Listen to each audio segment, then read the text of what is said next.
I found items on my credit report that aren't mine. Did someone steal my identity? First, don't panic. If you think someone's opened accounts in your name, that can be serious. But here are some things you can do right away. Start by putting a freeze on your credit. That stops anyone from opening new accounts in your name. If you find errors on your credit report, you want to take steps to fix them. So go to ftc.gov/creditmatters to learn how.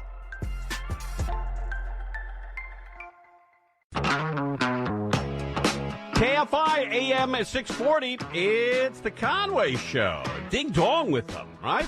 Ding dong with you guys. Well, it's Friday. We made it. Well, a lot of us did, right? Pandemic may have taken a few out. And that's horrible, horrible, horrible. Especially what we have coming up here.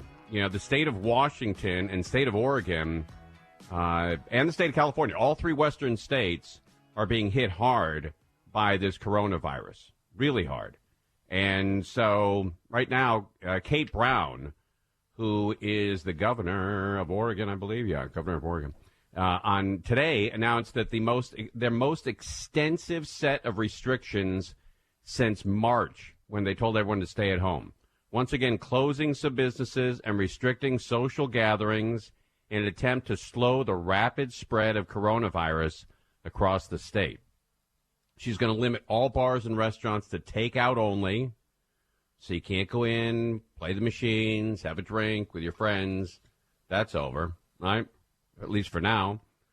Closing all gymnasiums, as Joe Biden calls them. You can go to the gymnasiums. Throw the medicine ball around. You think somebody in his campaign would go, hey, for the last about 40 years, we've been calling them gyms. It's just a gym. Yeah, it's just a gym. We're going to open the gymnasiums, and then we'll all walk down to the filling station. You 23 skidoo yourself right down there. Meet y'all at Rexall. Hey, Tim, I'm sorry. Really fast, I just want to jump in. I don't know if you saw what's happening on the 134 right now. No. What's going on? Oh, boy. NBC4 just showed a shot of it.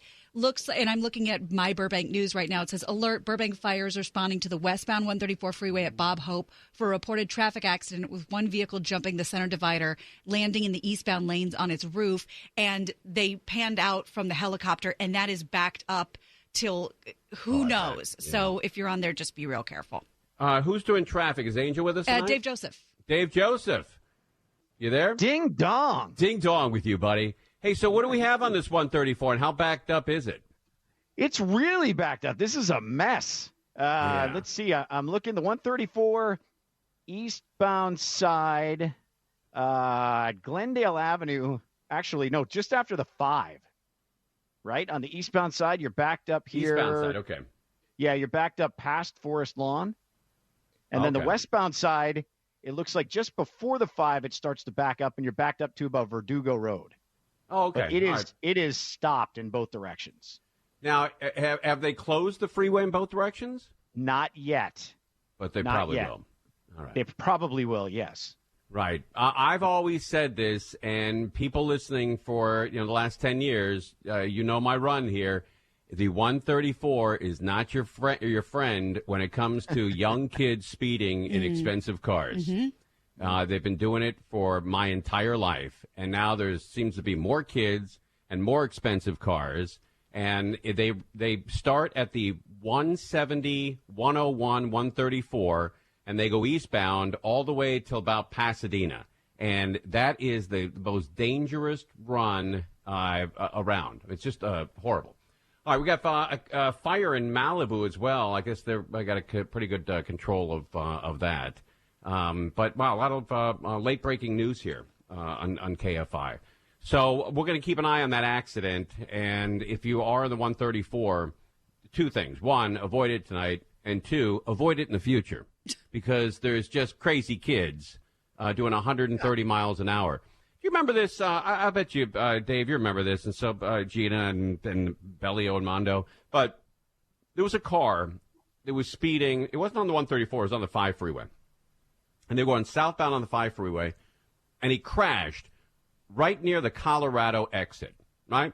And the cops show up, and they look in the car to see if this guy's okay, and he's not in the car.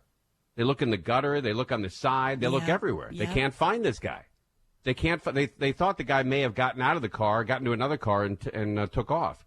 And then they saw blood dripping. Yep. They look up, and he's up in the freeway sign, the Colorado freeway sign. That wasn't that long ago. No, it was about a year or so ago. Yeah, I remember that day very clearly because that is the exit, right near the exit we take to go to the Corolla Studios. And everyone said, steer clear because there's a guy dangling from the sign. Yeah. So it was very, very unnerving. Right. But how fast are you going where you end up on the freeway sign? Right. You know? I mean, he's ejected from his car and he's up in the sign. I mean, it's got to be a first. I can't imagine it's ever happened before. And let that be a lesson to anyone who's still of the idea that being thrown clear is the way to go. Yeah, no, it's seatbelts ahoy. Right. I think he was driving a convertible, and then they got away from him. But there are a lot of, I mean, you know, it happens in Studio City as well. There's a lot of young kids with expensive cars. At 16, they get a Mercedes or BMW or Porsche, whatever. And they fly down Ventura Boulevard, and one of those kids ended up, unfortunately, running into Reno's Pizza there. And they hit the gas main, and that caught fire, and I think 2 kids died in that. Ugh. But, man, oh, man, you know, if you're a kid out there, look, when I was a kid, I did stupid things myself. I totally get it. But if you die in a car accident, your parents' lives will never be the same. You got to slow down, please, just a little bit. You know, I'm not saying you can't go 80, but 180 I think is a little too much. I had a guy fly by me today on San Fernando Boulevard, and he was probably doing 75 miles an hour on a side street. Looks like it's a 3-car crash, blocks the carpool left lane and the right lane. So this is all jammed up, and fire crews are on the scene now. I'm not 134 eastbound at San Fernando. Yeah, I'm not seeing it on TV anywhere because all the networks, all these local stations, they all burned out their helicopter miles during the election and during the fires and during Halloween. So I bet all those helicopters are just sitting on a tarmac somewhere waiting for a high-speed chase. All right, well, anyway, any more comes to that, we will have that for you. But now really, really, if you're going up to, a lot of people in L.A. or Southern California, you have relatives that live in Oregon or Washington. There's a lot of transplants going both ways. And there's a lot of people right now moving to Oregon. I mean, it's a huge, huge problem up there with traffic. There's a couple 100,000 more people that move up there every couple of years, and they weren't expanding the roads. And so when I was up there, because my wife's from up there, she's born and raised up there. And when I was up there with my daughter, we were at the place called OMSI. And it's like a little science center, like a museum for kids. Not for kids, but kids enjoy it. And then afterwards, I said, hey, you guys, I was with 2 or 3 kids. I said, you guys are really good today. Let's go to, I'll treat you to Dairy Queen, right? So I look on Waze, and Dairy Queen is 3.2 miles away. I'm like, oh, that's cool, right? The nearest Dairy Queen is 3.2 miles away. And then I looked to see how long it'll take me to get there. 55 minutes. 55 minutes to go 3 miles. You can walk 3 miles in about a half hour, maybe 40 minutes. And that's the traffic up there. You sit up there in Portland, if you haven't been there for a while, pre-pandemic, it's a little better now, not post-pandemic, but middle of pandemic. But, man, when you were sitting up there in Oregon in traffic in Portland, you could sometimes sit through 5 cycles of a traffic light. Red, green, yellow, red, green, yellow, red, and you sit there. And nobody moves. Nobody goes anywhere. It's horrible. Anyway, so they're going to have a really, really restrict a lot of movement up in Oregon and Washington. So if you're going up there for Thanksgiving, which they don't recommend, I'm not judging if you're going. I don't like to do that. Or if you're going at Christmas, you got to make sure that you know the rules, you know the boundaries, or else it could be a mahalo for you. All right, so anyway, we'll come back and we'll talk more about that. Also, keep an eye on this horrible accident on the 134 freeway. That promo's great. KFI AM 640, it's Conway Show. Well, the restrictions are going to be pretty grim for California, Oregon, and Washington. And It's not good, man. Right? They're going to close down, at least Oregon here.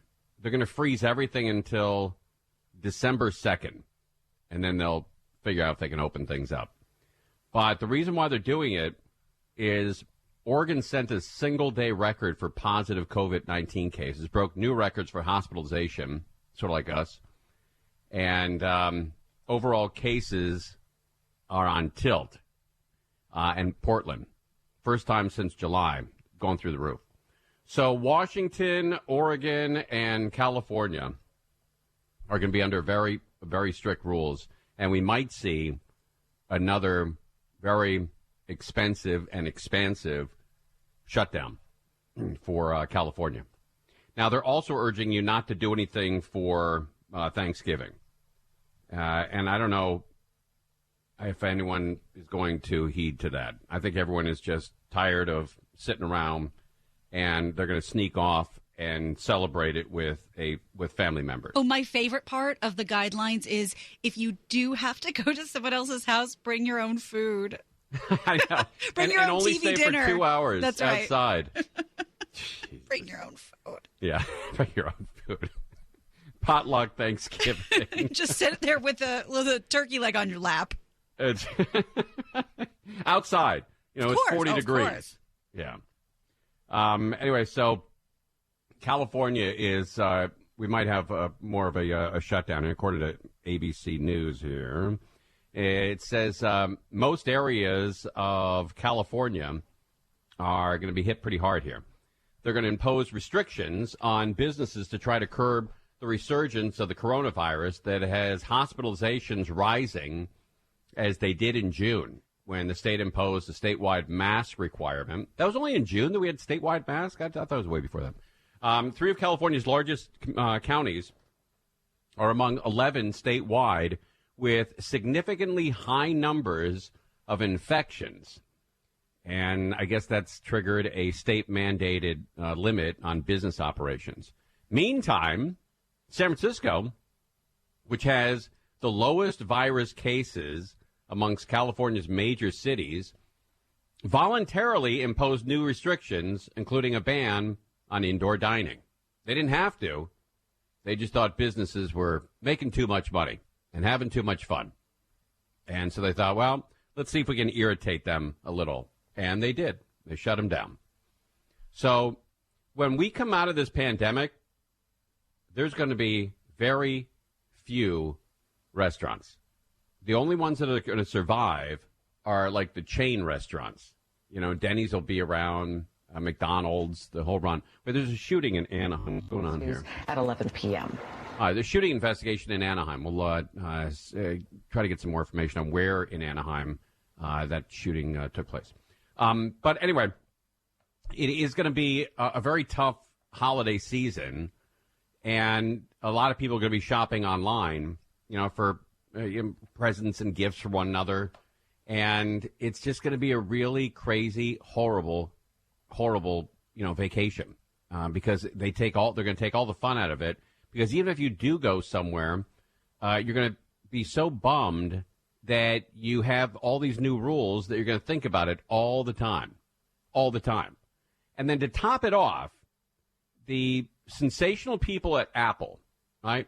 The people that, probably made your phone and your computer and maybe your watch, they decided that families that got together and watched Charlie Brown Christmas and Charlie Brown Halloween, that families don't need that anymore. That's a thing of the past. Since 1966, Charlie Brown Christmas has been on TV every holiday season. So if you were born after 1966, you never ever went a Christmas without the ability to see Charlie Brown Christmas on TV. Well, the people at Apple said, you know what? Enough with families. Families are BS. And we don't need any more. We need less of them. And we don't need people getting married and having kids and watching TV together. That's dangerous for families. So they took it away, and they put it on their Apple TV. And now you have to either subscribe or you got to download it there, and a lot of people don't know how to do it. So getting together